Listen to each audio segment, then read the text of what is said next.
शाम जिनकी नए झगड़ों में फसादों में कटी, रात बस खुदकुशी करने के इरादों में कटी, ऐसे कमबख्तों को मरने से बचा लूं तो हंसूं। भारत में रहना है तो भारत से प्यार करो, नहीं इस भारत से मुख मोड़ जाइए। जिस मुल्क के रिवाज रीति नीति हो पसंद, उस मुल्क से ही नेज नाता जोड़ जाइए। एक राजा ने मांग भरी फिर मेरा मस्तक फोड़ दिया, एक राजा ने मांग भरी फिर मेरा मस्तक फोड़ दिया। 5 साल वाला गठबंधन 10 महीने में तोड़ दिया। सुलझा विवाद श्री राम जन्मभूमि वाला, बन रहा मंदिर है जय सिया राम की। नाच नर नारी झूम धरती को चूम चूम, देवगण बोले जय जय अयोध्या धाम की। तुमने गोकुल की गोपियों से अगर क्या बात है। प्रेम का व्याकरण पढ़ा, फर्क नहीं होता है राजा और भिखारी में, दोनों की सांसें काटी हैं समय की तेज कटारी ने। भारत के नौजवानों भारती पुकारती है, भेदभाव छोड़कर साथ साथ आइए। गाँव पे लगी है फिर भारती की लाज, आज सिंहनाद कर सोए राष्ट्र को जगाइए।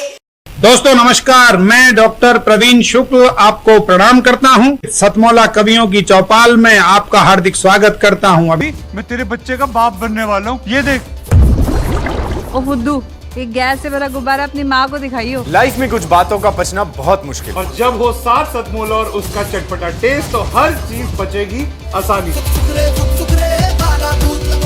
सतमौला celebrates the release of Fukrey 3 in theatres near you. CM साहब, हमारे 30 विधायक अपोजिशन पार्टी में चले गए, अब आप सीएम नहीं रहे। सतमौला तो अब नया सीएम कौन बन रहा है? चल सतमौला खाओ, कुछ भी बचाओ। नमस्कार, सतमौला कवियों की चौपाल में आप सभी दर्शकों का हार्दिक स्वागत है। सतमौला कवियों की चौपाल, आपकी अपनी चौपाल।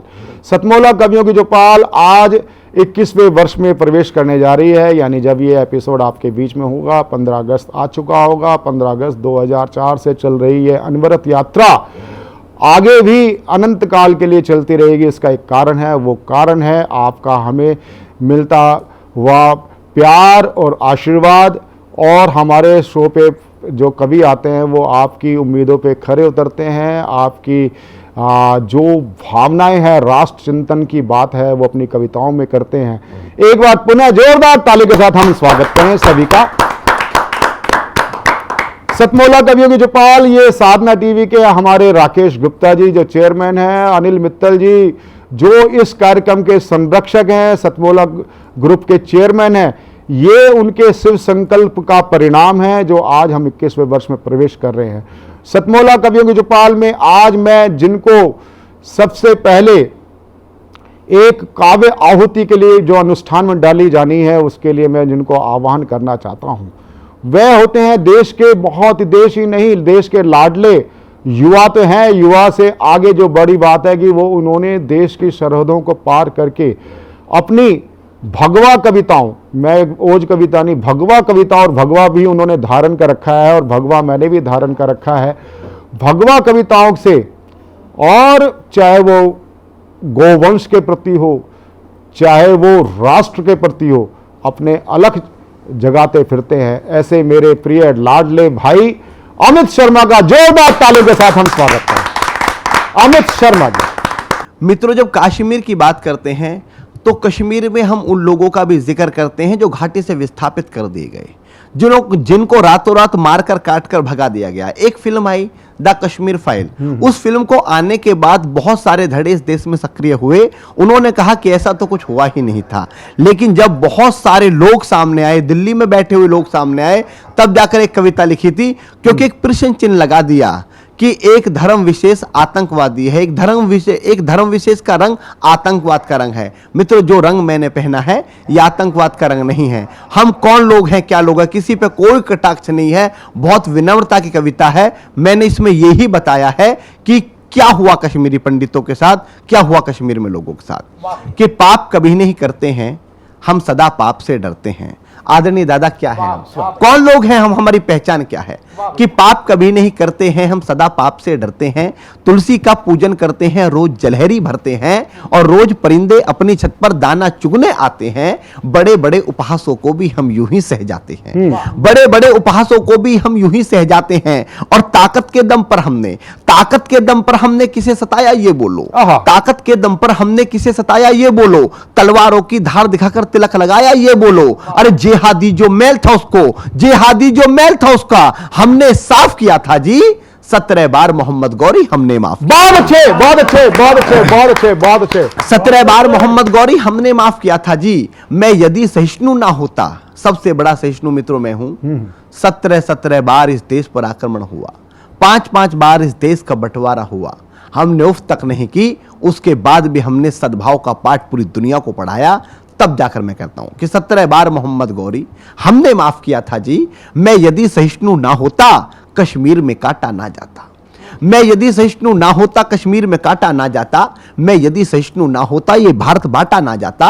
मैं यदि सहिष्णु ना होता, गुरुओं पर वार नहीं होते।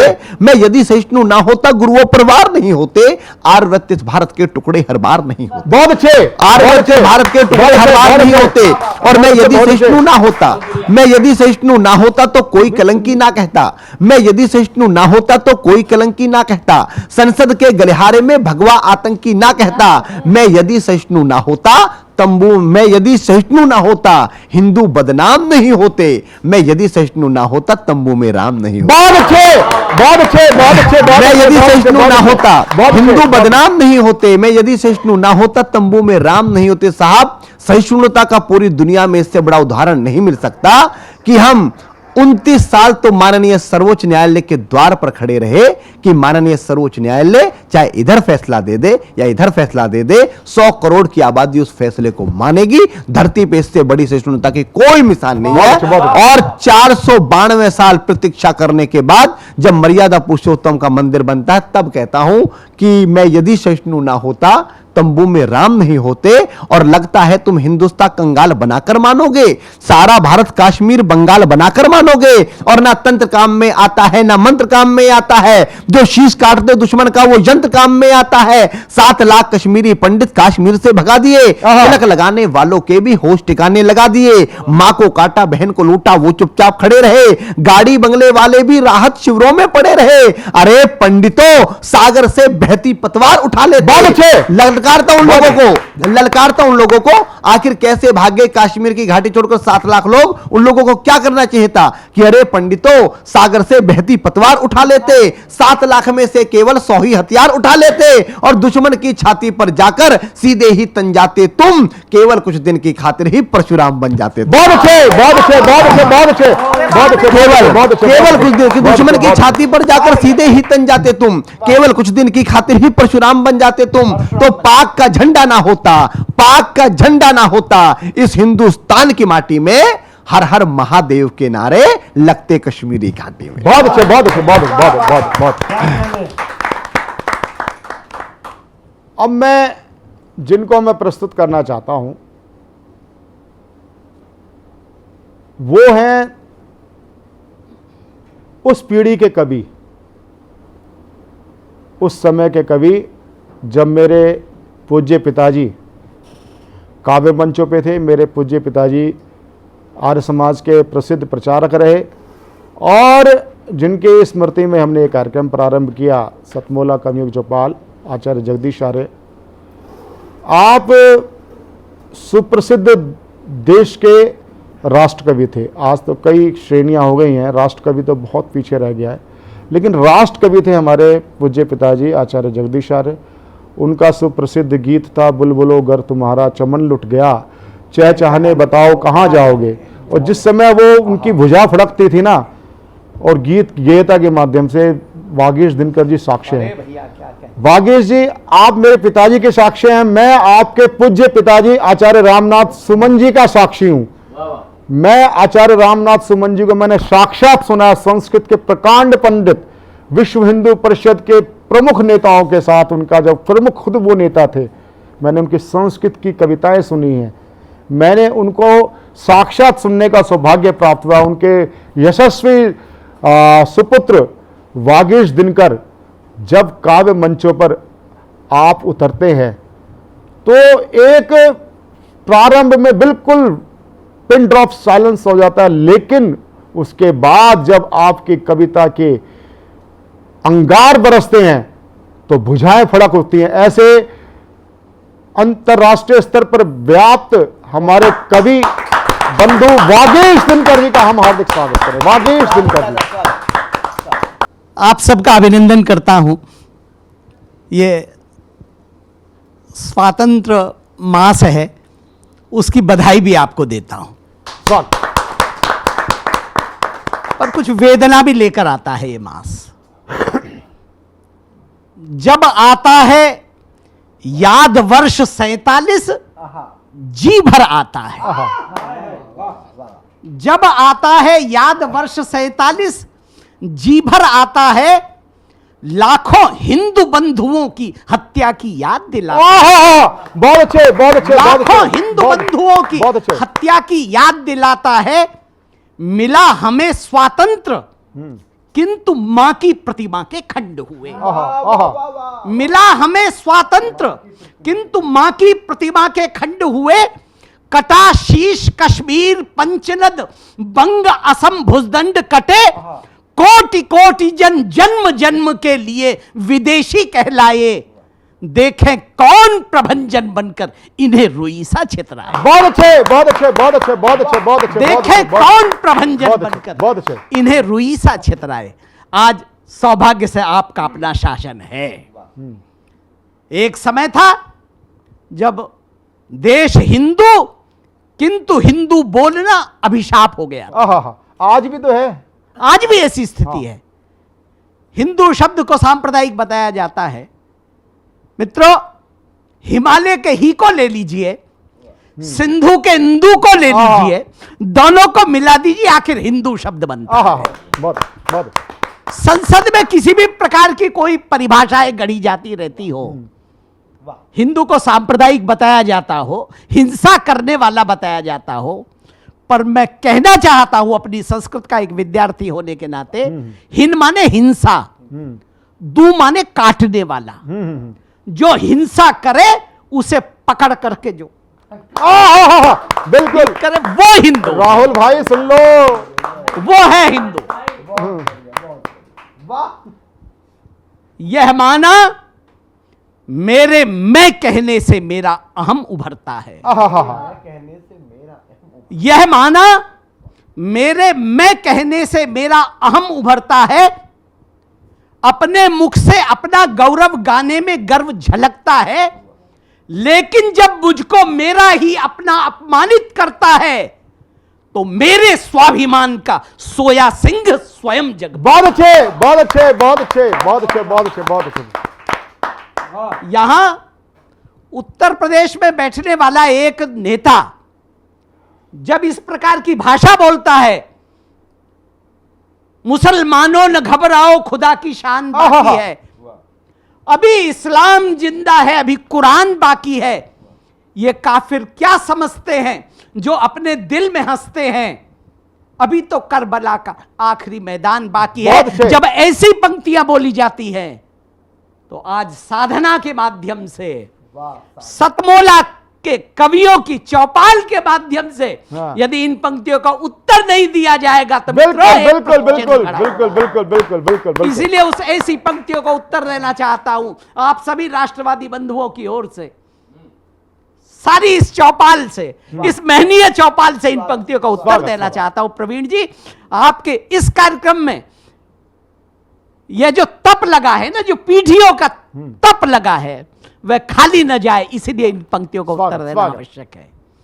मुसलमानों समझ लो, समझने का वक्त बाकी है, अभी हिंदू रगों में शिवाजी का रक्त। बहुत अच्छे, बहुत अच्छे, बहुत अच्छे, बहुत अच्छे, बहुत अच्छे, बहुत अच्छे, बहुत अच्छे, बहुत अच्छे। मुसलमानों समझ लो, समझने का वक्त बाकी है, अभी हिंदू रगों में शिवाजी का रक्त बाकी है।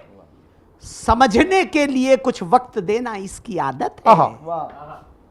नगर समझे समझ लो, फिर न कोई वक्त बाकी। बहुत अच्छे, बहुत अच्छे, बहुत अच्छे, बहुत अच्छे, बहुत अच्छे। चलोगे चाल मिलकर तो तुम्हें सिर पर बिठाएंगे। आहा, चलोगे चाल मिलकर तो तुम्हें सिर पर बिठाएंगे। तुम्हारे साथ मिलकर ईद मुहर्रम मनाएंगे। अगर तुम वोट के सौदागरों के बन के शैदाई हमें अपना न मानोगे, तुम्हें दोजख दिखाएंगे। बहुत अच्छे, बहुत अच्छे। तो भुला दो ख्वाब ये दिल से, भुला दो ख्वाब ये दिल से कि अपना मीर बाकी है। हमारा कोई भी रिश्ता न उससे पीर बाकी। बहुत अच्छे, बहुत अच्छे, बहुत अच्छे, बहुत अच्छे, बहुत अच्छे। हमारा कोई भी रिश्ता न उससे पीर बाकी है। हमारे राष्ट्र की पहचान सच्ची राम से ही है। क्या बात है? उसी की जन्मभूमि पर भुवन की तामीर बाकी। बहुत अच्छे, बहुत अच्छे, बहुत उसी की जन्मभूमि पर भुवन की तामीर बाकी। और हमने दिखा दिया, हमने दिखा दिया। इसीलिए निवेदन करता हूं, आदिकाल से अब तक मैंने जग को अपने गले लगाया। आदिकाल से अब तक मैंने जग को अपने गले लगाया। निराहार रह रहकर मैंने गैरों को भोजन करवाया। निराहार रह रहकर मैंने गैरों को भोजन करवाया। कभी नहीं इच्छा की मैंने औरों से कुछ भी पाने की। बहुत अच्छे, बहुत अच्छे, अद्भुत। कभी नहीं। प्रिय अमित बैठे हैं, मेरी अनुजा प्रियंका बैठी हैं, इस कार्यक्रम के सूत्रधार भाई प्रवीण जी बैठे हैं, मेरे बराबर में स्वयं हास्य के एक अद्भुत रचनाकार प्रिय भाई वेद जी बैठे हैं। इन सब की उपस्थिति में कहना चाहता हूं, निराहार रह रहकर मैंने गैरों को भोजन करवाया। कभी नहीं इच्छा की मैंने औरों से कुछ भी पाने की। कभी नहीं धमकी दी मैंने धर्म किसी का छुड़वाने की। बहुत अच्छे, बहुत अच्छे। कभी नहीं धमकी दी मैंने धर्म किसी का छुड़वाने की। इसीलिए मेरे आंगन में निर्भय ईशु पुत्र रहता है। इसीलिए मेरे आंगन में निर्भय ईशु पुत्र रहता है। मुसलमान भी स्वतंत्रता से अल्लाह अकबर कहता है। कभी किसी को धमका करके हमने धर्म नहीं छुड़वाया। उल्टे रोटी बेटी तक भी दे करके सम्मान बढ़ाया। किंतु हमारे दया भाव को किंतु हमारे दया भाव को ये कायरता ही कहते हैं। देखो नीचों की बेशर्मी फिर भी भारत में रहते हैं। बहुत अच्छे, बहुत अच्छे, बहुत अच्छे, बहुत अच्छे, बहुत अच्छे। किंतु देखो नीचों की बेशर्मी फिर भी भारत में रहते हैं।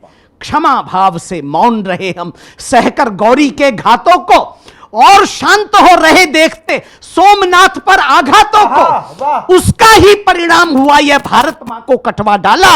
हमने फिर भी यही सोचकर मुंह पर डाले रखा ताला। मुसलमान हिंदू शब्दों पर जब ये भारत बट जाएगा सदा सदा के लिए, तभी तो सारा झगड़ा मिट जाएगा। तो बाहरे भारत के नेताओं, बाहरे भारत के नेताओं, पाल लिया फिर भी सांपों को। वाह वाह अमित समझना। वहरे भारत के नेताओं, वहरे भारत के दर्शकों को समर्पित करता हूं। ये अग्नि का मास है, इसीलिए आपको इस अग्नि महीने में समर्पित करता हूं। वहरे भारत के नेताओं, पाल लिया फिर भी सांपों को। ये भारत को क्या छोड़ेंगे, काट दिया अपने बाप। बहुत अच्छे, बहुत अच्छे, बहुत अच्छे, बहुत बहुत बहुत बहुत बहुत। ये भारत को क्या छोड़ेंगे, काट दिया अपने बापों को। सब कुछ सहते युग बीते हैं, सहने की भी सीमा होती। अधिक रगड़ लगने से देखो अनल प्रकट चंदन में होती। बनते हैं जो आज सूरमा, कहो वीरता कहां दिखाई। इनके कायरपन की अब भी देता है इतिहास गवाही। जब मुगलों ने इनके मुंह पर थप्पड़ जरा जोर से मारा, राम छोड़कर लगे लगाने अल्लाह अकबर। बहुत अच्छे, बहुत अच्छे, बहुत। राम छोड़कर लगे लगाने, राम छोड़कर लगे लगाने अल्लाह अकबर का नारा। कभी किसी को धमका करके हमने धर्म नहीं छुड़वाया। उल्टे रोटी बेटी तक भी दे करके सम्मान बढ़ाया। राम छोड़कर लगे लगाने, राम छोड़कर लगे लगाने अल्लाह अकबर का नारा। अतः जगह हिंदुत्व देश का, अतः जगा हिंदुत्व देश का, अब इतिहास नया गाएगा। देखे कौन दशानंद बाबर कैसे अवधपुरी आएगा। कह दो गौरी से भारत में अब न कोई जयचंद मिलेगा। बहुत अच्छे, बहुत अच्छे, बहुत अच्छे। कह दो गौरी से भारत में अब न कोई जयचंद होगा। शब्द भेदने वाला तो चौहानी सर यहाँ बहुत अच्छे, बहुत अच्छे। तो महाराणा के वंशधरों ने, महाराणा के वंशधरों ने उठा लिया अब कर में भाला। नहीं बचा पाएगा तुझको उनसे तेरा अल्लाह ताला। बहुत अच्छे, बहुत अच्छे, बहुत अच्छे, बहुत अच्छे। महाराणा के वंशधरों ने, महाराणा के वंशधरों ने उठा लिया अब कर में भाला। नहीं बचा पाएगा तुझको उनसे तेरा अल्लाह ताला। भागो भागो आने वाले हैं अब मेरे वीर हरि सिंह नलवा। मारो भागो भागो भागो भागो आने वाले हैं अब मेरे वीर हरि पंडित जी, भागो आने वाले हैं अब मेरे वीर हरि सिंह नलवा। मार मार कर देशद्रोही का क्षण में कर डालेगा हलवा। मार शिवा की भूल गए, मार शिवा की भूल गए, ये सबको गांधी ही जाना है। जाग गए हैं सुभट मराठे तो कठिन तो इनका बचपन। बहुत अच्छे, बहुत अच्छे। बजरंगी दल, बजरंगी दल रामशिला लेकर अवधपुरी गया था। देखा कौन दशानन बाबर कैसे वहां पर रुक पाया था। मेरे महारुद्र की शिवसेना लेकर त्रिशूल चलेगी। अगर रोकने का दुस्साहस किया प्रलय की ज्वाल जलेगी। अगर बाबरी कहा किसी ने जीभ खींच करके रख देंगे। नीच बाबरों के शोणित से हिंद महासागर, बहुत अच्छे, बहुत अच्छे, बहुत नीच बाबरों के शोणित से हिंद महासागर भर देंगे। अगर हिलाई अंगुली भी तो भुजा काट करके रख देंगे। अगर हिलाया शीश किसी ने उसको धड़ से अलग करेंगे। अगर हिलाया शीश किसी ने उसको धड़ से अलग करेंगे। अतः भूलकर राम भूमि को, अतः भूलकर श्याम भूमि को, अतः भूलकर विश्वनाथ भूमि को, अतः भूलकर इस केंद्रित भूमि को जो भी जब भी मार्च करेगा इसके भक्तों का क्रोधानल तभी उसका दहन करेगा। तभी उसका दहन करेगा, तभी उसका दहन करेगा। ये थे वागेश दिनकर जी। और वागेश दिनकर जी की कविता के साथ मुझे एक दृष्टांत मैंने अभी कहीं पढ़ा। और आज का सोशल मीडिया का ज़माना को, सोशल मीडिया पे दोनों तरह की बातें आती हैं, अच्छी भी आती हैं, प्रेरक बातें भी आती हैं, निरर्थक बातें भी आती हैं। आज अगर मैं कहूँ अमित भाई भी उस चीज़ की अलग जगा रहे हैं, वागेश जी भी अलग जगा रहे हैं और कई हमारे काव्य संगठन भी अलग जगा रहे हैं।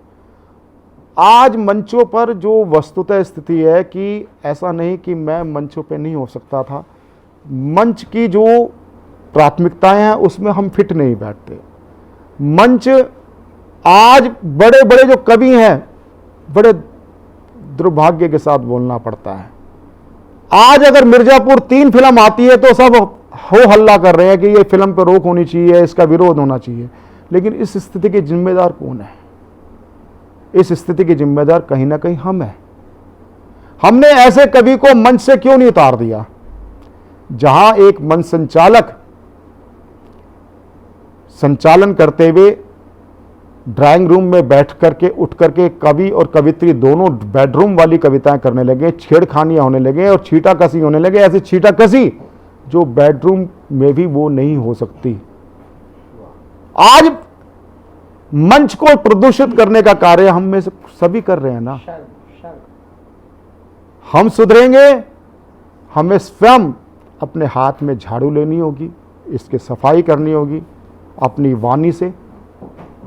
और मेरे इस शो पे इस बात का सौभाग्य रहा है कि मेरे अगर शो पे कोई ऐसा कवि हाथ से आ भी गया, मैंने तुरंत उसको मना कर दिया, भाई ये कविता आपकी यहाँ पर नहीं होगी।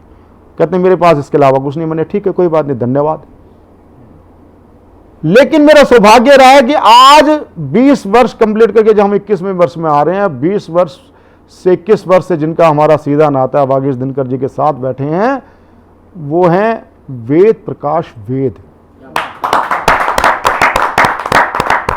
वेद प्रकाश वेद ना वो चाटुकार कवि हैं ना वो चारण कवि हैं। उनके पास अगर है तो हास्य है, और अगर हास्य है तो मुझे राजेंद्र राजा जी की कुछ पंक्तियां याद आती हैं। हाई कमान ने भैया जी को पार्टी से निकाल दिया, पर भैया जी ने भी हार न मानी, झट पान की दुकान लगा। ये देख मेरी श्रीमती बड़े दुख स्वर में बोली, भैया जी पहले देश की सत्ता कोठी बंगला कार से चलाते थे और आज पान की दुकान लगा रहे हैं। मैंने कहा अरे बेवकूफ, ये पहले भी चूना लगाते थे और आज भी चूना लगा रहे हैं। वे प्रकाश वे। बहुत बहुत आजकल क्या है, सीसीटीवी का ज़माना है। आपकी हर हरकत कैमरे में कैद हो जाती है, मोबाइल में कैद हो जाती है। और राजनीतिक लोग कुछ इस तरह बेशर्म हो गए हैं कि उनकी सारी हरकतें कैमरे पर वो मानने को तैयार नहीं होते, कहेंगे कि अभी जांच चल रही है। इसी यही भूमिका है, कविता भी यही है, इतनी कविता है। और मैंने एक व्यंग का टुकड़ा लिया है, प्रवीण भाई देखिएगा, अमित ध्यान देना। महाधूर्त नेता से जब पूछा उसके कृत्यों को लेकर सवाल, महाअपराधी नेता से जब पूछा उसके अपराधों को लेकर सवाल, आप मुझे अपराधी नहीं कह सकते, अभी जांच चल रही है, कहकर गया टाल। और जाकर बोला अपने बाप से, देखा बापू जांच का बहाना लगाकर किस तरह टरका दिया चुपचाप से। बाप गलती से ईमानदार था, बाप गलती से ईमानदार था, बोला तुम्हारी ये बात बहुत खल रही है, मुझे बापू मत कहो, अभी जांच चल रही है। बहुत अच्छे, बहुत बहुत बहुत। और अभी तो रावण दिल्ली आया। मैं सच्ची बात बता रहा हूँ भाई, आजकल के YouTube चैनलों की कसम एकदम सही बात है। हाँ, तो उसका क्या हाल हुआ, किस संगत में फंस गए, क्योंकि कई बार आदमी गलत संगत में भी फंस जाता है। वो मुझे ध्यान है, एक आदमी बहुत ज़्यादा पीकर गिरता पड़ता हुआ घर पहुंचा। अगले दिन पत्नी ने पूछ लिया, कल कहाँ से इतनी पीकर आया था? कहने लगा कुछ नहीं, कल मैं गलत संगत में फंस गया। पत्नी ने कहा किनके साथ बैठ लिया? बोला हम 4 दोस्त थे, 1 बोतल थी, 3 पीते नहीं थे। हाँ, तो आदमी ऐसी संगत में भी फंस जाता है। तो रावण का जो हाल हुआ वो सुनिएगा। लोग ऐसी बात कर रहे हैं, हमारे नेता आजकल रावण को भी मात कर रहे हैं। ये बात उड़ते उड़ते रावण तक पहुंची तो रावण बौखला गया। अपने से भी बड़े महारथियों के दर्शन करने वो लंकापति, वो दशानन आनन फानन में सीधा दिल्ली आ गया। अपने से भी बड़े महारथियों के दर्शन करने वो लंकापति, वो दशानन आनन फानन में सीधा दिल्ली आ गया। स्टेशन के बाहर आते आते घटना घट चुकी थी, ओला करने के पैसे भी नहीं बचे थे, अगले की जेब कट चुकी थी। बहुत अच्छे, बहुत बहुत बहुत बहुत। निराश मायूस लंकेश, चेहरे पे उदासी, मन में क्लेश लिए वो मुझसे टकराया। बोला भाई साहब, आप भारतीयों के हाथ जोड़ते हैं, आपकी तरक्की देखकर तो हम भी शर्मा गए। त्रेता में नाक काटने से चले थे, कलयुग में जेब काटने त्रेता में नाक काटने से चले थे, कलयुग में जेब काटने पर आ गए। वो तो भला हो मंदोदरी का 100 का नोट अलग से अंटी में फंसा दिया था, वरना खाने के भी पैसे नहीं बचते, मुझे तो मरवा दिया था। बहुत अच्छा, बहुत। मुझे क्या पता था सीता को चुराकर राम का दिल दुखाने के मुझे ये फल भोगने पड़ेंगे कि मैं फलों को तरफ जाऊंगा। मेरी समझ में नहीं आ रहा इन 100 रुपए में मैं भला क्या खाना खाऊंगा। बहुत अच्छा। मैंने कहा राम को क्यों इल्जाम दे रहे हैं, राम को सताने वाले तो मजे ले रहे हैं। और अगली पंक्तियों पर आप सबका स्नेह चाहता हूं। मैंने कहा राम को क्यों इल्जाम दे रहे हैं, राम को सताने वाले तो मजे ले रहे हैं। वो त्रेता होगा जहां राम को सताने पर मातम पुरसी मिलती है। ये कलयुग है रावण डार्लिंग, यहां राम को सताओगे तो कुर्सी मिलती है। बहुत अच्छा, बहुत बहुत बहुत बहुत बहुत अच्छा, बहुत। और रही बात खाना खाने की, तो चिंता मत कर, सामने ढाबे में 70-80 रुपए में बहुत बढ़िया थाली मिल जाएगी, तेरी तबीयत खिल जाएगी। जा, मैं इंतजार कर रहा हूं, तू खाकर आ। रावण ढाबे में गया और जब बाहर आया तो अगले के कपड़े और मुंह दोनों उतरे हुए थे। मैंने कहा क्यों रावण, कपड़े क्यों उतार लिए? बोला उतार नहीं लिया, ढाबे वाले ने उतरवा लिए। मैंने कहा तुम्हारे पास तो 100 रुपए का नोट था। सुनते ही रावण रुआंसा हो गया, पर किसी तरह अपने आंसू रोक लिए। कहने लगा मैं क्या करता। अगले ने 70 रुपए पर हेड के हिसाब से 700 ठोक दिए। बहुत अच्छे, बहुत अच्छे, बहुत बहुत अच्छे, बहुत अच्छे, बहुत अच्छे। अगले ने 70 रुपए पर हेड के हिसाब से 700 ठोक दिए, पर अब मुझे कोई गिला नहीं है। अब मैं ये ही सोचकर नहीं रोता कि जिन नेताओं के दर्शन करने के चक्कर में मेरा ये हाल हो गया, अगर सच में उनके दर्शन हो गए होते तो मेरा क्या हाल होता, तो मेरा क्या हाल होता। ये थे भाई वेद प्रकाश वेद। अब मैं ऐसी कवित्री को मैं प्रस्तुत करने जा रहा हूं। ये हमारे अखंड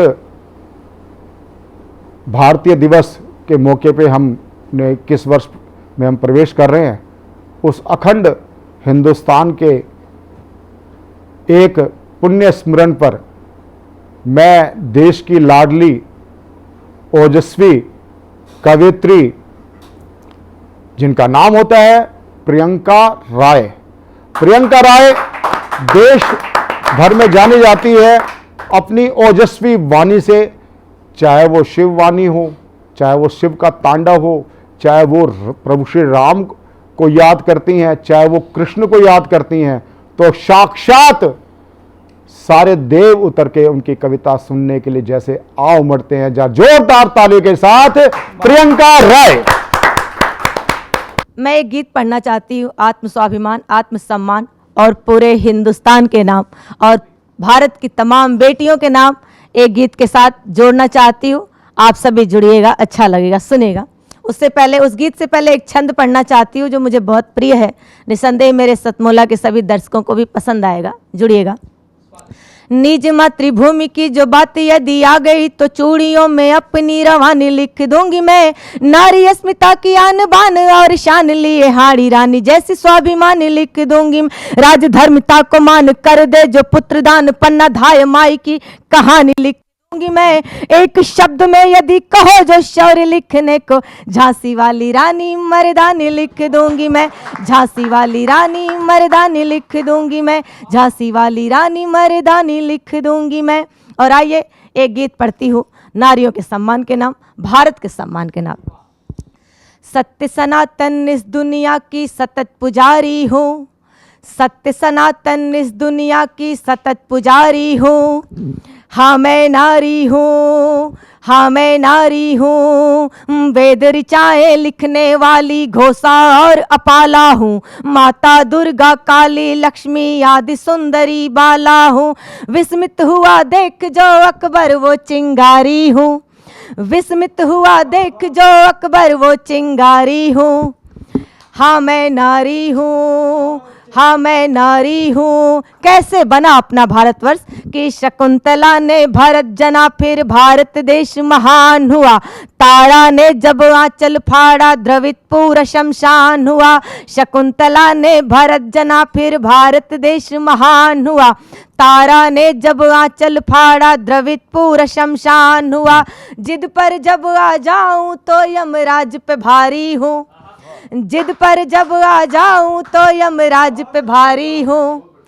हाँ मैं नारी हूँ, हाँ मैं नारी हूँ। धर्म रक्षा हित मात कई सी हठ धर्मी हूँ। पति विरह को हंसकर सहने वाली उर्मी हूँ। 14 वर्ष जो वन में बिता दे वो सुकुमारी हूँ। 14 वर्ष जो वन में बिता दे वो सुकुमारी हूँ। हाँ मैं नारी हूँ, हाँ मैं नारी हूँ। तीनों लोक के स्वामी को राधा ने नाच नचाया। एक द्रौपदी के अपमान ने महाभारत करवाया। तीनों लोक के स्वामी को राधा ने नाच नचाया। एक द्रौपदी के अपमान ने महाभारत करवाया। पति संग जो नेत्रहीन हुई वो गांधारी हूँ। पति संग जो नेत्रहीन हुई वो गांधारी हूँ। हाँ मैं नारी हूँ, हाँ मैं नारी हूँ। दिनकर भैया, वेद भैया सुनेगा कि यशोधरा ने गौतम जी को बुद्ध बना डाला।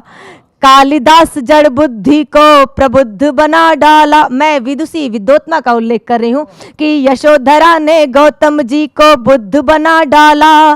कालिदास जड़ बुद्धि को प्रबुद्ध बना डाला। रामचरित तुलसी ने रच दी जब फटकारी हो। रामचरित तुलसी ने रच दी जब फटकारी हो। हाँ मैं नारी हूँ, हाँ मैं नारी हूँ, बेगम हजरत महल चनम्मा मैं रजिया सुल्तान हूँ। बेगम हजरत महल चनम्मा मैं रजिया सुल्तान हूँ। दीपदान कर देने वाली पन्ना धाय महान हूँ। दत्तक पुत्र बांध कर करती घुड़सवारी हूँ। बहुत अच्छे, बहुत अच्छे। हाँ मैं नारी हूँ, हाँ मैं नारी हूँ। गीत का आखिरी बंद पूरी तमाम विश्व की महिलाओं को समर्पित करती हूँ। और आज हमने देखा कि ओलंपिक में भी हमारी बेटी ने शुभारंभ किया और ओलंपिक में 2 मेडल लाने वाली वो प्रथम भारतीय महिला बनी। तब पूरे सम्मान के साथ ये बंद पढ़ती हूँ, सुनेगा कि सभी क्षेत्र में आज बराबर का मेरा अधिकार है। नारी नहीं किसी से कम माना ये संसार है। सभी क्षेत्र में आज बराबर का मेरा अधिकार है। नारी नहीं किसी से कम माना ये संसार है। बनकर मेरी काम चुनौती को स्वीकारी हूँ। हाँ मैं नारी हूँ, बहुत अच्छे, बहुत अच्छे, बहुत हाँ अच्छे, मैं बहुत अच्छे, नारी बहुत अच्छे, बहुत अच्छे, बहुत अच्छे, हूँ। बहुत अच्छे। सत्य सनातन इस दुनिया की सतत पुजारी हूँ। हाँ बहुत मैं बहुत नारी अच्छे, बहुत अच्छे, बहुत हूँ, अच्छे। हाँ ये मैं नारी ये थी प्रियंका राय। प्रियंका राय ने जो अपनी कविता के माध्यम से बात करी और आज वर्तमान में ओलंपिक तक ले आए। और वो आपको पता है, आज हमारे बीच में है सुप्रसिद्ध विद्वान, राजनीति के पुरोधा, और आपने अटल जी, चौधरी चरण सिंह जी, कर्पूरी ठाकुर जी, सभी के साथ आपने काम किया है। आप देश के लब्ध प्रतिष्ठित राजनेताओं में उच्च श्रेणी के जाने माने आप नेता हैं, राजनेता हैं। मैं आपसे कुछ बातें मैं करूंगा। तो सबसे पहले आपसे मैं जानना चाहूँगा कि आप सतमोला कवियों की चौपाल में आए, और सतमोला कवियों की चौपाल में आप आए, और कल ही मैं आपका एक कार्यक्रम देख रहा था, इंडिया टुडे ग्रुप का प्रोग्राम था, ऊपर वाला सब देख रहा है। आज जो सबसे ज़्यादा जो बात होती है वो होती है आजकल संसद में जिस प्रकार की भाषाएं बोली जा रही हैं, जिस प्रकार की अभद्रताएं होती हैं, उसके बारे में आप क्या कहेंगे? धन्यवाद प्रवीण जी और सभी साथियों। आपने बहुत सामयिक और अलार्मिंग सवाल उठाया है। बड़ी मेहनतों के बाद, बड़ी कुर्बानियों के बाद, बड़ी तकलीफ़ों के बाद हमको आज़ादी मिली। इसमें गांधीवादी तरीके से लड़ने वाले स्वतंत्रता सेनानी भी थे, और भगत सिंह और ऊधम सिंह की तरह से, और नेताजी सुभाष चंद्र बोस और चंद्रशेखर आज़ाद की तरह से अपने अपने तरीके से उत्कृष्ट इच्छा और अभिलाषा के साथ भारत माता पर कुर्बान होने वाले लोग भी थे। सभी के संयुक्त प्रयासों को प्रणाम करते हुए भारत की जो संसद है वो इस समय 140 करोड़ लोगों का प्रतिनिधित्व कर रही है। ये सही है। देश लंबी गुलामी के बाद आज़ाद हुआ, शिक्षा भी संपूर्ण नहीं थी, और लंबी गुलामी ने एक मानसिकता भी हम लोगों की बनाई, जिससे छुटकारा पाने में भी अभी कभी समय लगेगा। वर्तमान में जो गतिरोध है वो बहुत अफसोसजनक है, निराशाजनक है। संसद बनी ही बहस के लिए थी, और लोकतंत्र की पहली शर्त है असहमति, कि हम आपसे भिन्न राय रखते हैं। इसमें न ईर्ष्या है, न विद्वेष है, न नफरत है, न बदले की भावना है, वरना फिर तानाशाही में और लोकशाही में कुछ फर्क नहीं बचेगा। हमें तर्क के साथ विनम्रता पूर्वक अपनी बात कहनी है। जिसको सत्ता पक्ष को सुनना है और निराकरण करना है। और संसद चलाने की जिम्मेदारी एक की नहीं, हमें दोनों को बराबरी जिम्मेदारी दी गई है। उनको सुनाने की, तर्कपूर्ण तरीके से उनको सुनने की और समाधान करने की। इधर पिछले कुछ दिनों से जो गतिरोध है वो दुर्भाग्यपूर्ण है। एक तो इससे हमारे सांसदों की छवि खराब हो रही है, दूसरा जो बिल हैं वो बगैर बहस के पास हो रहे जो नहीं होने चाहिए। ये भी संविधान में निर्मित है कि कोई भी बिल अगर संसद में आएगा, पक्ष और प्रतिपक्ष दोनों तर्क करके उसको दूर करने का प्रयास करेंगे। तीसरा और एक बड़ी बात, विपक्षी दल जब ज्यादा हाय हुल्ला मचाते हों उनको ये सोचना चाहिए कि गतिरोध जो है वो शासक दल के पक्ष में जाता है, उनके पक्ष में नहीं जाता। बहुत जी एक चीज और है। एक लगता है कि एक नरेंद्र मोदी जी ने, प्रधानमंत्री जी ने एक शब्द का निर्माण किया, वो किया आंदोलन जीवी। और जब भी चुनाव नजदीक होते हैं, चाहे किसी राज्य के या केंद्र के, किसान आंदोलन खड़ा हो जाता है। आप चौधरी चरण सिंह जी के साथ सतत आपने कार्य किया है। आप चौधरी चरण सिंह जी के दर्शन से भी आप जानकार हैं। आप उनके पथ चिन्हों पे चलने वाले व्यक्ति हैं। आज जो किसान आंदोलन है और जो वस्तुतः चौधरी चरण सिंह जी की सोच थी, उसमें कितना फर्क है? नहीं, वो तर्कों के आधार पर इन समस्याओं को परिभाषित करते थे। उन्होंने किताबें भी लिखी, लेख भी लिखा और संसद विधानसभा में भी सवाल उठाए। जो पहली पंचवर्षीय योजना बनी उसमें कृषि के लिए 35% का बजट आवंटित किया गया था और इंडस्ट्री के लिए 15%। धीरे धीरे सरदार पटेल की मृत्यु हो चुकी थी, कृषि पर ध्यान कम हो चुका था और जो तीसरी पंचवर्षीय योजना बनी है उसमें कृषि का बजट घट करके 15% हो गया और इंडस्ट्री का 35% हो गया। गरीबी बढ़ी, बेरोजगारी बढ़ी। इस पर चौधरी साहब ने लिखा भी और कांग्रेस की अधिवेशन में भी सवाल उठाया, लेकिन तब तक बहुत लेट हो चुका था। लेकिन 1964 में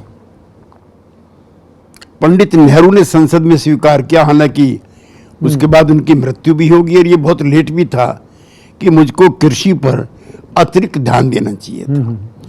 1947 में जब देश आजाद हुआ है, गेहूं और चावल भी विदेश से आते थे। उस समय हमारी निगाहें बंदरगाह पर रहती थी कि किसी तरह से जहाज आएगा विदेश से और अगले दिन खाना मिलेगा। मैं अटल जी के समय फूड कॉरपोरेशन ऑफ इंडिया का चेयरमैन रहा हूं, उस नाते भी और एक जागरूक पॉलिटिकल एक्टिविस्ट के नाते भी आप सब लोगों की जानकारी में लाना चाहता हूं। आज दुनिया का नंबर 1 का गेहूं उत्पादक भारत है।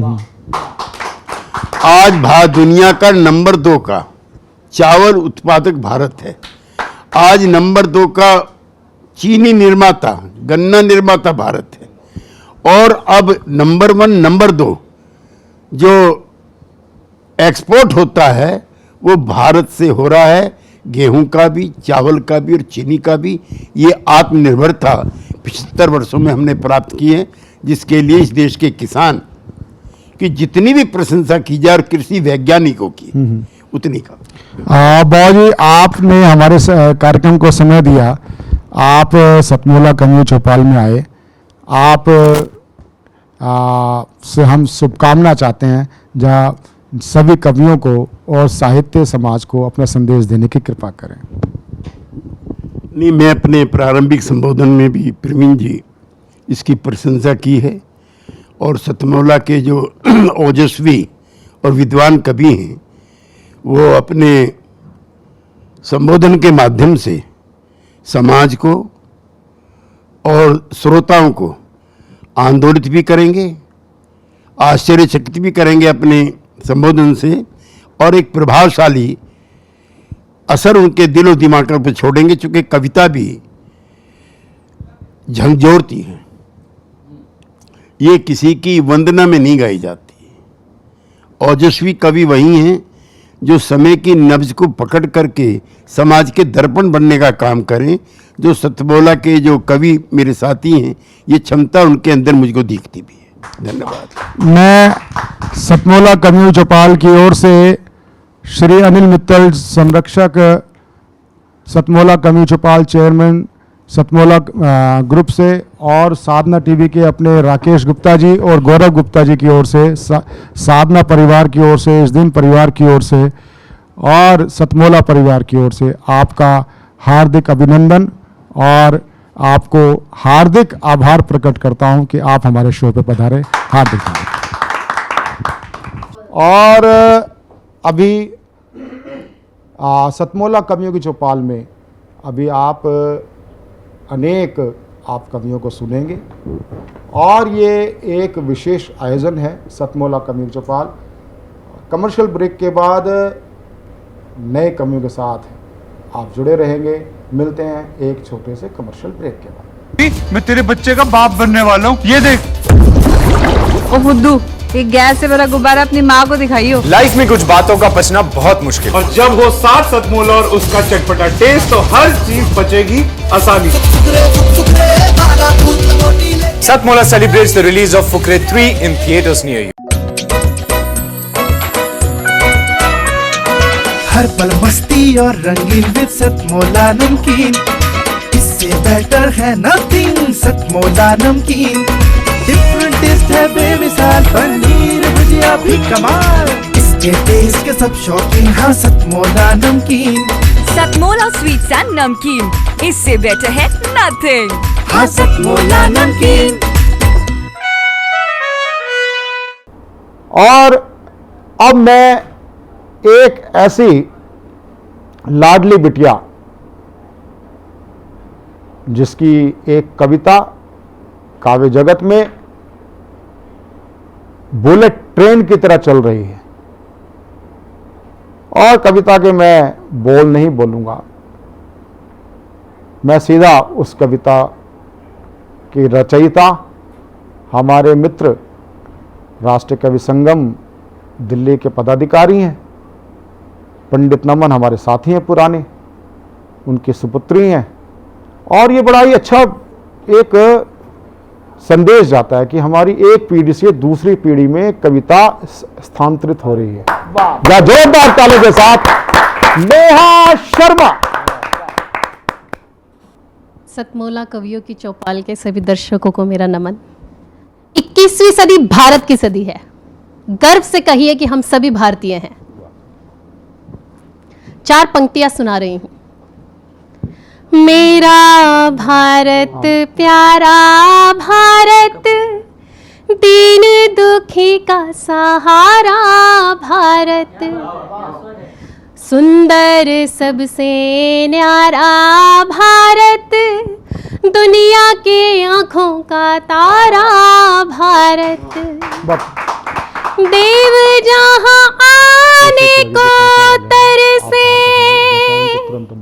देव जहां आने को तरसे, भक्ति की शक्ति की धारा भारत, जब जब धरती पे संकट आया, संकट मोचक बन गया भारत, जब जब धरती पे संकट आया, संकट मोचक बन गया भारत।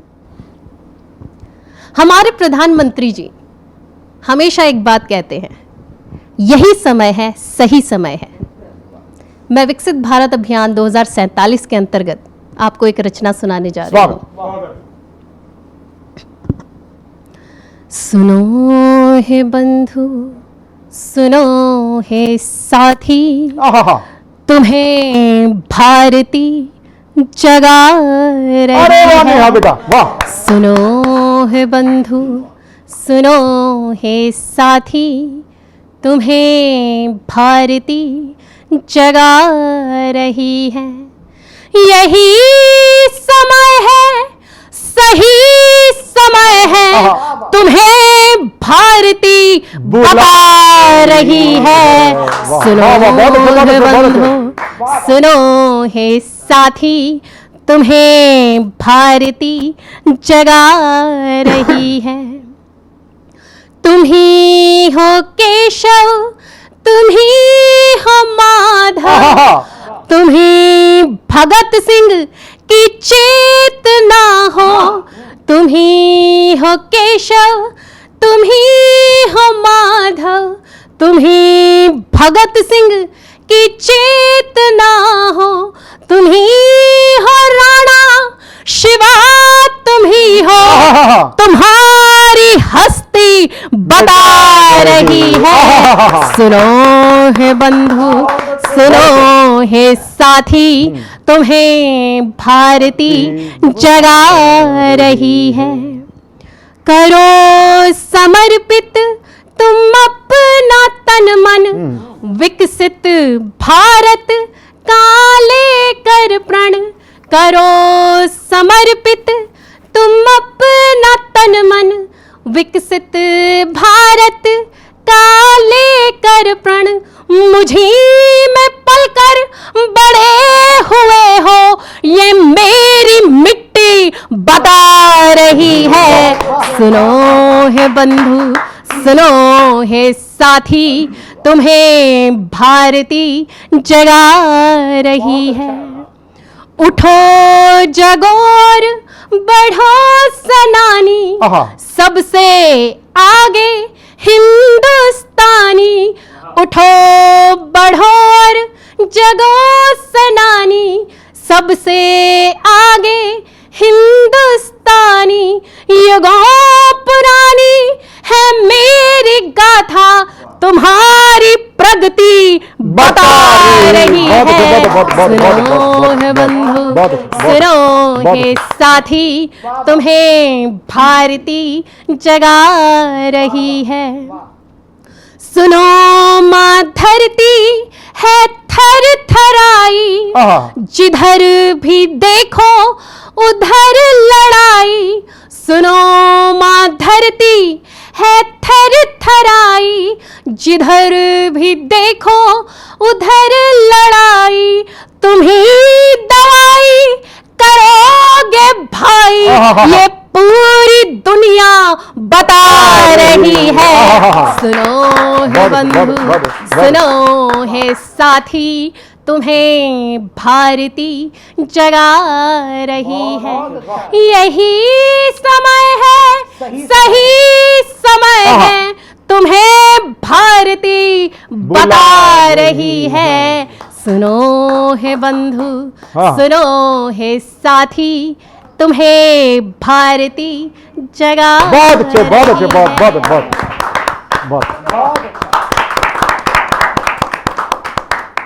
तो ऐसे व्यक्तियों से बचने के साथ साथ में हमको अगर साथ रहना है तो प्यार के साथ में इस भारत में रहना है। और प्यार की बात करने के लिए, श्रृंगार की बात करने के लिए प्रयागराज संगम की नगरी से हमारे बीच में पधार रहे हैं अगले कवि के रूप में आनंद दीक्षित जी का मैं स्वागत करता हूं आप सबकी जोरदार तालियों के माध्यम से।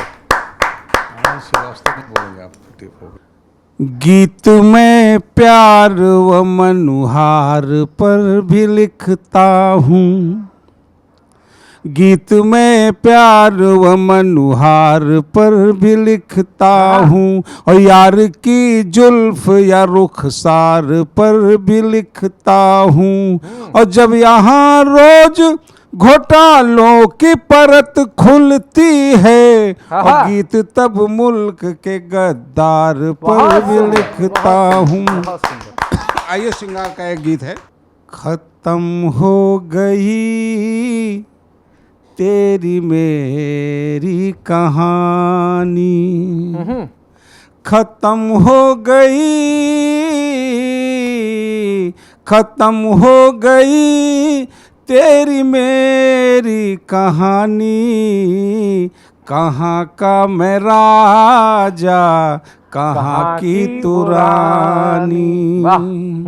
हमें याद अब भी है जब हम मिले थे, हमें याद अब भी है जब हम मिले थे, सतरंगी सपनों से अंग अंग खिले थे, और चाहत की खुशबू से महका था गुलशन, चाहत की खुशबू से महका था गुलशन, फूलों को रंग तेरे लब से मिले थे, तन मेरा पावन था, तन मेरा पावन था, मन धानी धानी, खत्म हो गई तेरी मेरी कहानी, अब तो है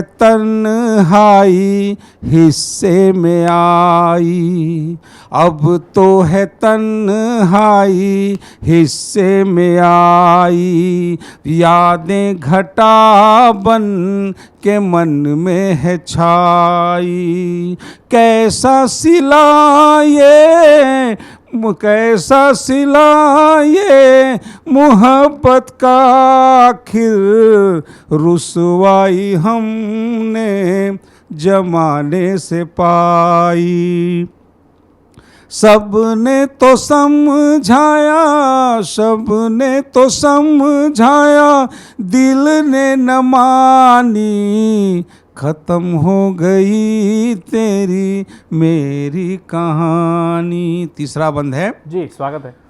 रस में मोहब्बत भी हमने निभाई, रस में मोहब्बत भी हमने निभाई, दरगाह पे चादर हमने चढ़ाई, और दर दर पे जाकर, दर दर पे जाकर दुआ हमने मांगी, फरियाद सबको भी हमने सुनाई, नहीं हमने पाई, नहीं हमने पाई कोई मेहरबानी, खत्म हो गई तेरी मेरी कहानी। अंतिम बंद है, एक बार फिर से। उम्मीद कोई नजर में न आती, उम्मीद कोई नजर में न आती, न कोई है संदेशा न कोई है पाती, और केवल धुआं ही धुआं जिंदगी में, केवल धुआं ही धुआं जिंदगी में, जलन ही बनी अपने जीवन की धाती, कटेगी तेरे बिन, कटेगी तेरे बिन अब जिंदगानी, खत्म हो गई तेरी मेरी कहानी। धन्यवाद भाई, ये कहानियाँ खत्म हुई हैं, मैं कहानी को खत्म नहीं मानूंगा। क्यों कहानी को खत्म नहीं माना जाएगा? क्योंकि मेरा ये मानना है कि प्रेम में ज़रूरी नहीं है कि हम जुड़कर ही प्रेम को पूर्णता दे सकें।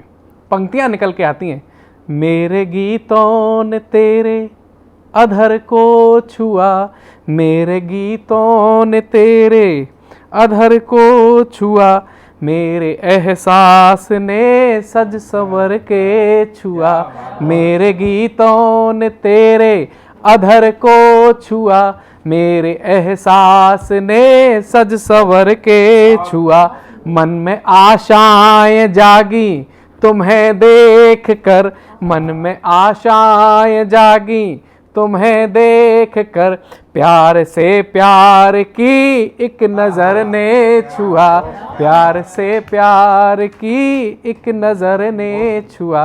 तो हम नजर से भी छूकर काम चला सकते हैं। बड़े भाई के दौर में ऐसा कुछ रहा होगा, लेकिन छोटे भाई ने ऐसा इजाद कर लिया है। तो ये भंडार की तरफ हम जब गए तो भंडार में ऐसे प्यार के अनोखे स्वरूप देखने को मिले। तो ऐसे ही पूरन भंडारी जो साहिबाबादी हैं, हम उनके पास चलते हैं। दिल्ली से अभी अभी पधारे हुए हैं, उनको मैं आमंत्रित करता हूं आप सबकी जोरदार तालियों से अगले कवि के रूप में। नमन मंच को। और सभी साथियों को, और जो श्रोतागण सुनेंगे या देखेंगे उन सबको भी नमन।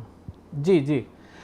खून को अपने कभी पानी ना बनने दूंगा, खून को अपने कभी पानी ना बनने दूंगा, जीते जी बिसरी कहानी ना बनने दूंगा। देखिए, खून को अपने कभी पानी ना बनने दूंगा, जीते जी बिसरी कहानी ना बनने दूंगा, जाना जाऊंगा सदा जिंदा दिली के लिए, जाना जाऊंगा सदा जिंदा दिली के लिए, मुर्दा परस्तों की पटरानी ना बनने दूंगा। वाह, क्या बात है, इस उम्र में यह जोश। और हम लोग शब्दों में ही खोए रहते हैं, शब्दों का ही मनन करते रहते हैं, शब्दों में कोई रात दिन पीते रहते हैं। तो उसी पे मेरी एक गजल है जिसका मैं आपको मिसरा सुना रहा हूँ। अल्फाज के जालों में हम यूं ही उलझे रहते हैं, अल्फाज के जालों में हम यूं ही उलझे रहते हैं, कोई सुने ना सुने, कोई पढ़े ना पढ़े, हम अपने दिल की कहते हैं। लगे रहो। अल्फाज के जालों में हम यूं ही उलझे रहते हैं, परेशान रहे ताउम्र दुनिया को खुश करने में, परेशान रहे ताउम्र दुनिया को खुश करने में, परवाह किसे है अब, परवाह किसे है अब, खुद को खुश करते रहते हैं, अल्फाज के जालों में हम यूं ही उलझे रहते हैं, कोई पढ़े ना पढ़े, कोई सुने ना सुने, हम अपने दिल की कहते हैं। बहुत सुंदर। और मैं अभी कुछ मिसरे ही सुना रहा हूँ अपनी गजलों के। ख्वाहिशों ने अभी कहाँ दम तोड़ा है, ख्वाहिशों ने अभी कहाँ दम तोड़ा है, ख्वाहिशों ने कहाँ दामन छोड़ा है, ख्वाहिशों ने अभी कहाँ दम तोड़ा है, ख्वाहिशों ने कहाँ दामन छोड़ा है, जिंदगी क्यों जुदा ख्वाहिशों से रहे, जिंदगी क्यों जुदा ख्वाहिशों से रहे, ख्वाहिशों ने कहाँ मेरा साथ छोड़ा है। बहुत सुंदर। सच है इश्क के बिना तो मेरा गुजारा नहीं, सच है इश्क के बिना तो मेरा गुजारा नहीं, बदनाम कर दो इश्क में, सच है इश्क के बिना तो मेरा गुजारा नहीं, बदनाम कर दो इश्क में मुझे ये गवारा नहीं, बदनाम कर दो इश्क में ये मुझे गवारा नहीं, इश्क में तेरी सूरत और सीरत का भी तो कसूर था, हाय हाय हाय हाय, इश्क में तेरी सूरत और सीरत का भी तो कसूर था, अकेले महज कसूर था नजरों का सारा नहीं। वाह वाह वाह वाह, बहुत सुंदर। यूं तो बुझता हुआ दिया हूं अपनी कहानी में, यूं तो बुझता हुआ दिया हूं अपनी कहानी में, आप नहीं है, नहीं समझा कमजोर खुद को जवानी में। बहुत सुंदर। यूं तो बुझता हुआ दिया हूं अपनी कहानी में, नहीं समझा कमजोर कभी खुद को जवानी में, कमजोर समझ बैठे हैं जो संभल कर रहना, कमजोर समझ बैठे हैं जो संभल कर रहना, आग लगा सकता हूं आज भी पानी में। वाह, बहुत सुंदर। हम आपसे काफी इंस्पायर हैं। खुद ही सुना देंगे बर्बादी का किस्सा, खुद ही सुना देंगे बर्बादी का किस्सा, पूरी तरह बर्बाद तो हो जाने दो, हाय हाय, खुद ही सुना देंगे बर्बादी का किस्सा, पूरी तरह बर्बाद तो हो जाने दो, अभी लिखनी शुरू की हैं गजलें, गजलों को आबाद तो हो जाने दो। बहुत सुंदर। बन जाएगी गजल शुरुआत करते हैं, बन जाएगी गजल शुरुआत करते हैं, चलो आपकी बात पे ही बात करते हैं, बन जाएगी गजल चलो शुरुआत करते हैं, आपकी बात पे ही बात करते हैं, निकलने लगते हैं अल्फाज खुद दिल से, निकलने लगते हैं अल्फाज खुद दिल से, जब गम जाके दिल पे आघात करते हैं। बहुत वाह वाह वाह। गम में भी खुशी ढूंढते रहते हैं, गम में भी खुशी ढूंढते रहते हैं, इसे ही जीने की कला कहते हैं, गम में भी खुशी ढूंढते रहते हैं, इसे ही जीने की कला कहते हैं, कुछ भी पास ना हो भले हमारे, कुछ भी पास ना हो भले हमारे, फिर भी हम आनंद में रहते हैं। वाह। शौक जीने का था जीता चला गया, शौक जीने का था जीता चला गया, हाथ में जाम आया पीता चला गया। हाय हाय हाय हाय। शौक जीने का था जीता चला गया, हाथ में जाम आया पीता चला गया, अब परवाह कौन गमों की करे, अब परवाह कौन गमों की करे, गमों को शब्दों में सीता चला गया। बहुत ही शानदार आपने जोश भरे कविता पाठ को पढ़ा, और आप यही कहना चाह रहे, जो हम जवानी में थे वो हम आज भी हैं, वो दिख भी रहा था। आप कहीं ना कहीं यही कहना चाह रहे थे कि चाहे जितना जोर लगा लो और मुझको बदल ना पाओगे, दिल दिमाग को यह समझा लो मुझको बदल ना पाओगे, सबसे मेरी बुराई करते जैसे बहुत भले हो तुम, जाओ खुद को तुम संभालो मुझको बदल ना पाओगे। बहुत ही शानदार कविता पाठ आपका। अगले कवि के रूप में हमारे बीच में दिल्ली से एक ऐसे व्यक्तित्व पधारे हुए हैं जिन्होंने गीत गज़ल के साथ साथ कई विधाओं पर अपनी कविताओं को लिखा हुआ है। आज वो प्रभु श्री राम के अनन्य भक्त प्रभु महावीर हनुमान जी की स्तुति में अपनी चंद पंक्तियों से शुरुआत करेंगे और गजल पर जाकर के अपने कविता पाठ को विराम देंगे। मैं बुलाना चाहता हूं दिल्ली से पधारे हुए सुरेश मेहरा राज जी को, आप सबकी जोरदार तालियों के माध्यम से। धन्यवाद, शुक्रिया। प्रभु राम जी भक्तों में कहें आपको महान, प्रभु राम जी भक्तों में कहें आपको महान, जय जय तुम्हारी अंजनी के पुत्र हनुमान, जय जय तुम्हारी अंजनी के पुत्र हनुमान। हम सबको अपनी भक्ति दे दो हे कृपा निधान, जय जय तुम्हारी अंजनी के पुत्र हनुमान, जय जय तुम्हारी अंजनी के पुत्र हनुमान। पाताल से श्री राम और लखन को बचाया, अहि रावण को मार के मिट्टी में मिलाया। संसार में कोई भी नहीं आप सा बलवान, जय जय तुम्हारी अंजनी के पुत्र हनुमान। धन्यवाद जी, धन्यवाद। बहुत चार पंक्तियां जी माँ की प्रशंसा में आप सभी सुने। छाया देती हमें धूप सहकर, छाया देती हमें धूप सहकर, माँ के जैसा नहीं कोई सुंदर, माँ के जैसा नहीं कोई सुंदर। जिंदगी यूं जिए जैसे तरवर, जिंदगी यूं जिए जैसे तरवर, माँ के जैसा नहीं कोई सुंदर। छाया देती हमें धूप सहकर, माँ की पूजा करो एहतराम, माँ के कदमों में है चारों धाम। माँ की पूजा करो एहतराम, माँ के कदमों में है चारों धाम। यही अल्लाह है यही ईश्वर, माँ के जैसा नहीं कोई सुंदर। छाया देती हमें धूप सहकर। और इसी क्रम में जी गजल का एक मतलब दो शेर देखें। हाँ हाँ फरमाइएगा। एक तरफा ही बेकरारी है, क्या लचक, एक तरफा ही बेकरारी है। ऐसी यारी भी कोई यारी है, ऐसी यारी भी कोई यारी है, एक तरफा। और शेर देखें भैया। स्वागत। हर किसी में उछालते हो तुम, हर किसी में उछालते हो तुम, क्या मेरा प्यार रेज़गारी है, क्या मेरा प्यार रेज़गारी है, एक तरफा। एक शेर और सुने भैया। जिसकी बरसों से इंतजारी थी, जिसकी बरसों से इंतजारी थी,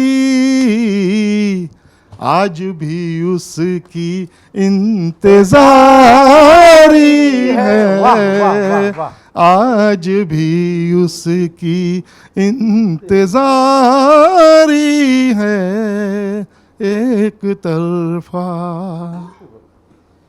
धन्यवाद भैया। एक गजल, बहुत एक संदेश है गजल में छुपा हुआ। हाँ, वो मैं कहना चाहता हूँ आखिर में बिल्कुल। हाँ हाँ। 4 मंजिलों वाला एक मकान दिखा, 4 मंजिलों वाला एक मकान दिखा, आज मुझे सपने में हिंदुस्तान दिखा। बहुत सुंदर। आज मुझे सपने में हिंदुस्तान दिखा। पहली मंजिल पर भोले के जयकारे, पहली मंजिल पर भोले के जयकारे, हवन यज्ञ और पूजा का सामान दिखा, आज मुझे सपने में हिंदुस्तान दिखा। बहुत सुंदर। दूजी मंजिल पर नगमा ज़ेबा सलमा, दूजी मंजिल पर नगमा ज़ेबा सलमा, कलमा पढ़ता साहिल और रहमान दिखा, आज मुझे सपने में हिंदुस्तान दिखा। सिमरन की अरदास तीसरी मंजिल पर, सिमरन की अरदास तीसरी मंजिल पर, संगत देता तबले पर वरदान दिखा, आज मुझे सपने में हिंदुस्तान दिखा। भैया ये सिमरन और वरदान मेरे दोनों बच्चे हैं। मेरी बेटी सिमरन। बहुत सुंदर। और चौथी मंजिल पर जीसस की रहमत का, चौथी मंजिल पर जीसस की रहमत का, धन्यवाद करता डेविड और जान दिखा, आज मुझे सपने में हिंदुस्तान दिखा। और आखिरी में देखें क्या कहना चाह रहा हूं कि मेरा सुंदर सपना टूट गया पल में, मेरा सुंदर सपना टूट गया पल में, मेरा सुंदर सपना टूट गया पल में, जब इस घर को घूर रहा शैतान दिखा। मेरा सुंदर सपना टूट गया पल में, जब इस घर को घूर रहा शैतान दिखा, आज मुझे सपने में हिंदुस्तान दिखा। धन्यवाद।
सतमोला कवियों चौपाल में अभी तक आप सुन रहे थे देश के सुप्रसिद्ध नवांकुर, वृद्धांकुर और वरिष्ठ कवि हमारे साथ थे।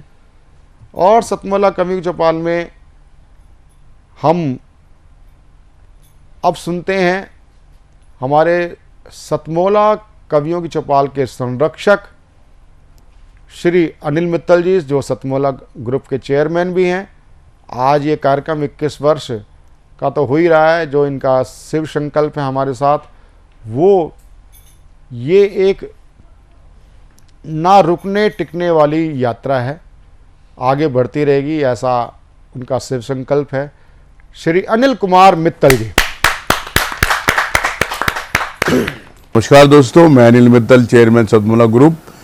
मैं जैसे आप सब लोग जानते हैं कि 2004 के अंदर मैंने सतमोला कवियों की चौपाल आरंभ करा परवीन आर्य के साथ मिलके।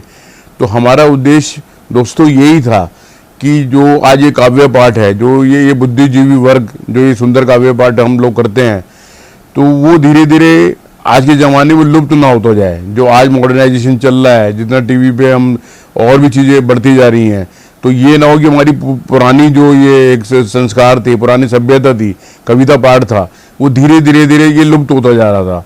तो इसीलिए हम दोनों ने मिलकर 2004 के अंदर सतमोला की कवियों की चौपाल आरंभ करी, जिसके अंदर हम ऐसा प्लेटफॉर्म देते रहे हैं जिसके अंदर नए से नए कवि, जो भी कवि काव्य पाठ उसमें करना चाहे उसका स्वागत करते हैं हम लोग, उन्हें मौका देते हैं नए नए कवियों को।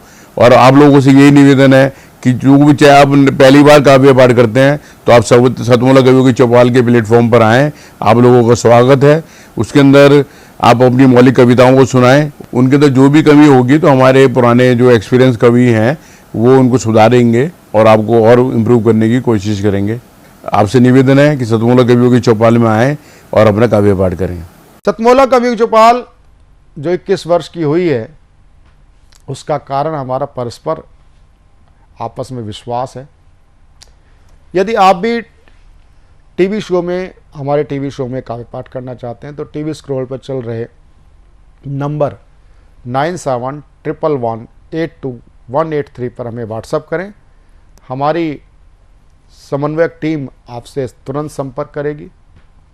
आप हमारे साथ 5 वर्ष के सदस्य बने और आपने जैसे अब हमारे टीवी शो में देखते हैं कि बिना पक्षपात के ही हमारा कार्यक्रम सभी को बराबर मौका देते हुए चलता है। आप अपना स्वर्णिम भविष्य बना सकते हैं हमारे साथ चलते हुए। एक अनथक यात्रा में हमारे साथ काव्य अनुष्ठान में सहभागी बने, सतमोला कवियों के साथ जुड़ें। और सतमोला कवियों की चौपाल के सभी दर्शकों का भी हार्दिक धन्यवाद कि आपके प्यार और स्नेह आशीर्वाद से हम 21 वर्ष पूरे कर सके। धन्यवाद, नमस्कार।